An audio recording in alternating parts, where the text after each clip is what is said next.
Ladies and gentlemen, good evening to you all, and thank you for your attendance here this evening. May I firstly, on behalf of the BAYARDO Somme Association and the families of those who are here to remember, welcome you to this, the 49th anniversary of this desperate atrocity resulting in those terrible murders and injuries that were perpetrated upon the Shankill and its people by the enemies of our beloved Ulster all those years ago. We will now commence with the laying of the wreaths, and the wreath layers will come forward as organised for them by the Chief Marshal. It's the families laying first, and the piper will play a lament.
To speak here at this memorial for several years now, and I'm sure that subconsciously many of you who attend faithfully each year will say this is the same every year, and I of course will say you're right, it is the same every year, it has to be the same every year, and must be, by the very definition of remembrance, commemoration, memory, tribute and recollection.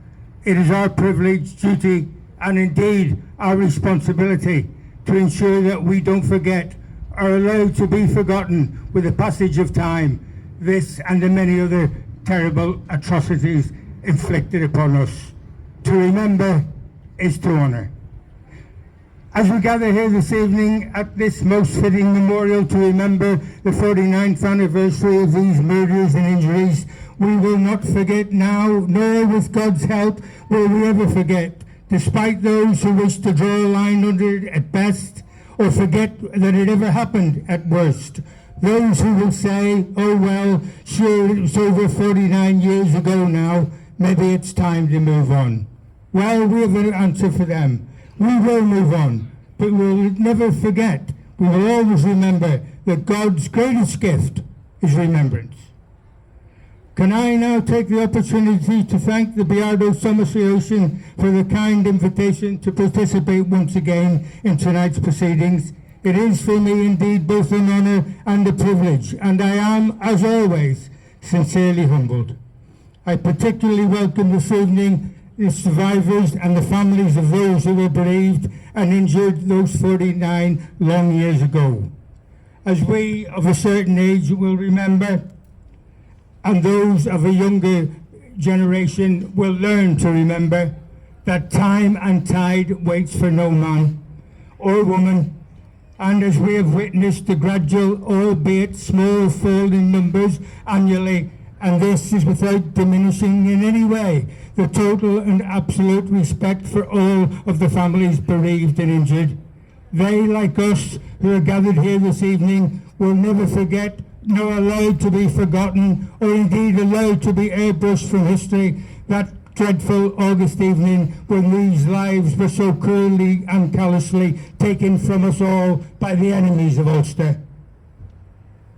I have always and sincerely believed that it would be fitting that we stand here together this evening alongside and in support of the families present, that we do so in a moment of reflection and silent personal prayer, in memory of those who have departed this earthly place to be at home with the King of Kings and the Lord of Lords, which is far better. With that short period of reflection and silent prayer, ending with a verse from John 14, verse 2 being spoken, could I now ask you all to let us bow our heads, pray and reflect privately and personally at this time.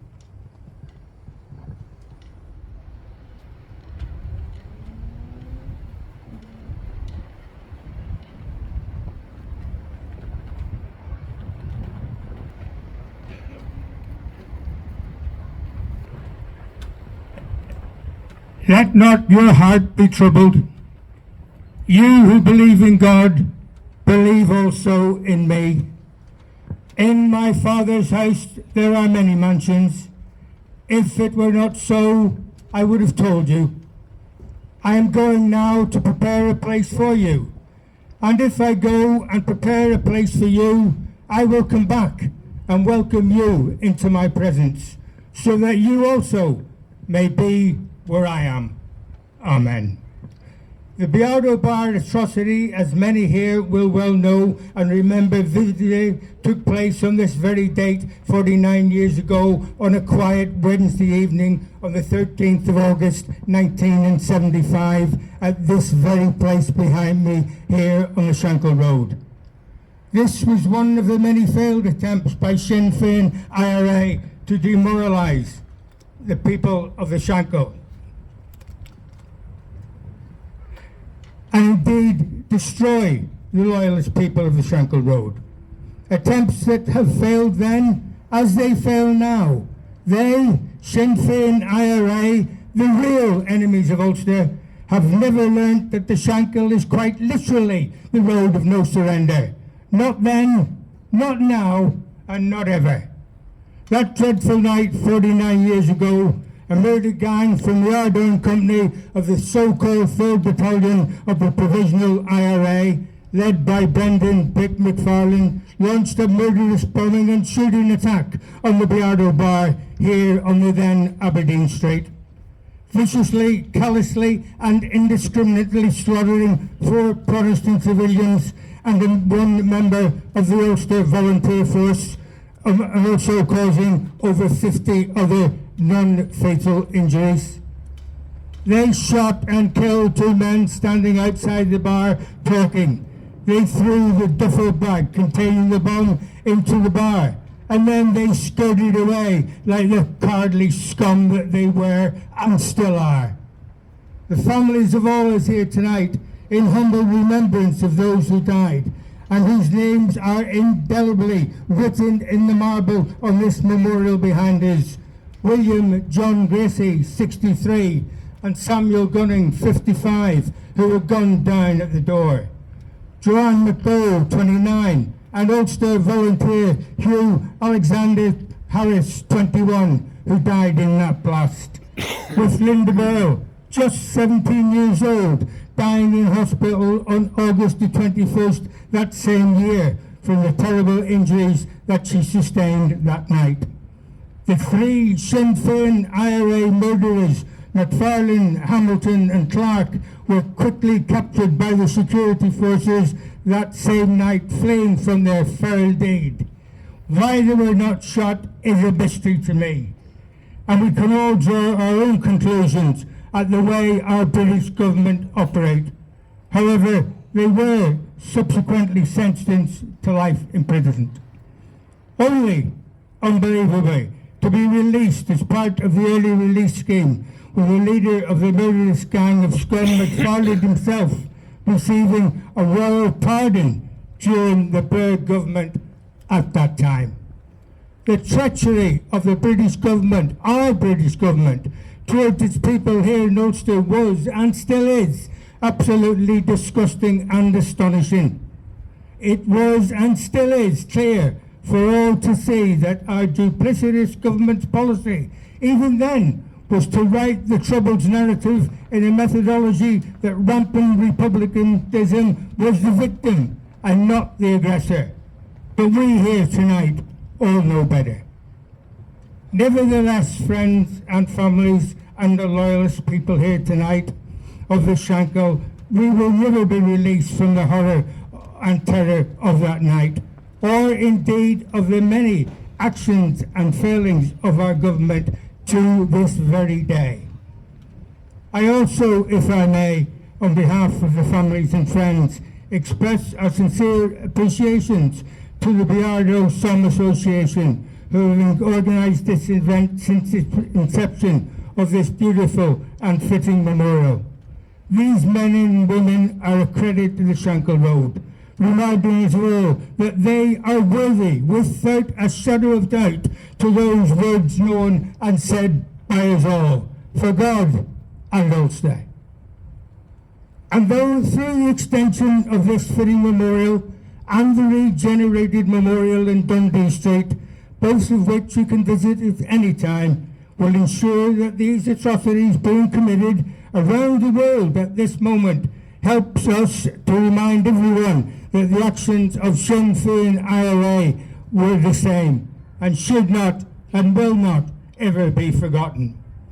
We also thank this evening the Regimental Band of the Ulster Volunteer Force, who are here every year, our bugler and our piper, who are here every year or standing in their place, the parade marshal and the several members of the other some associations who may be present for their unwavering support at this event. We are really grateful and we thank you all. And to each and every one of you here tonight for being here, who by your very presence bring peace and comfort to those who were bereaved or injured on this terrible attack on their families, friends and the loyal people of the Shankill Road. We thank you all.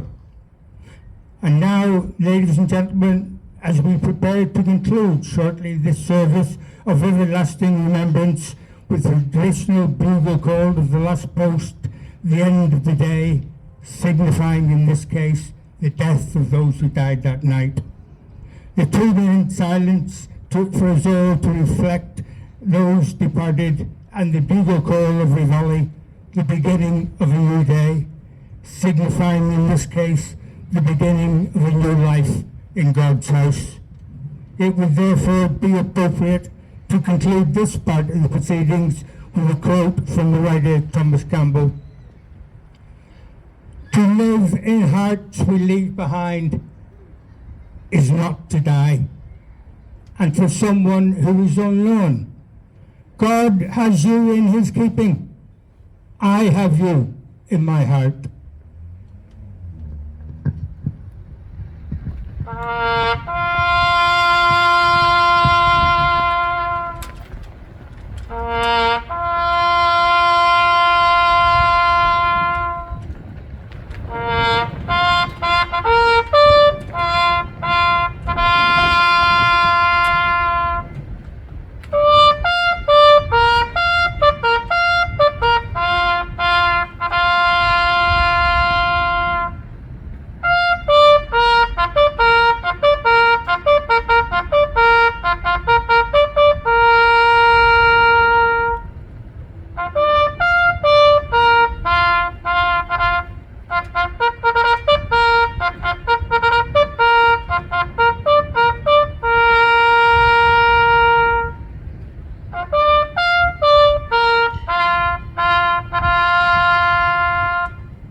Thank you, everyone.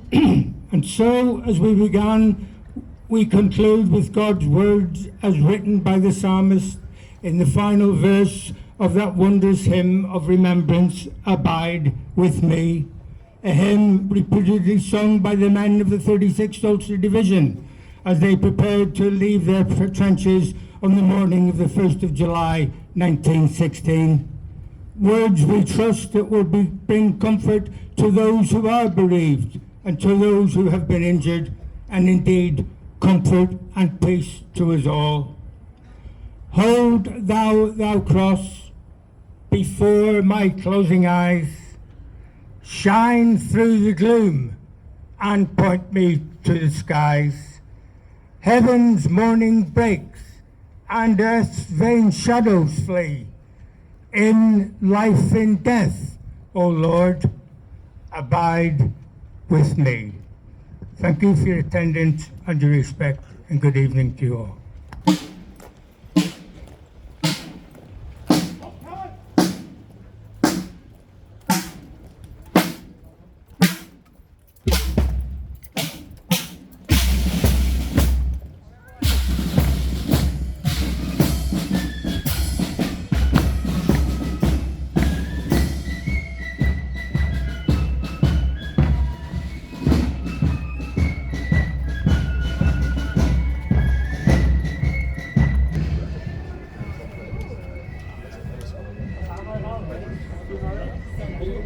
Okay.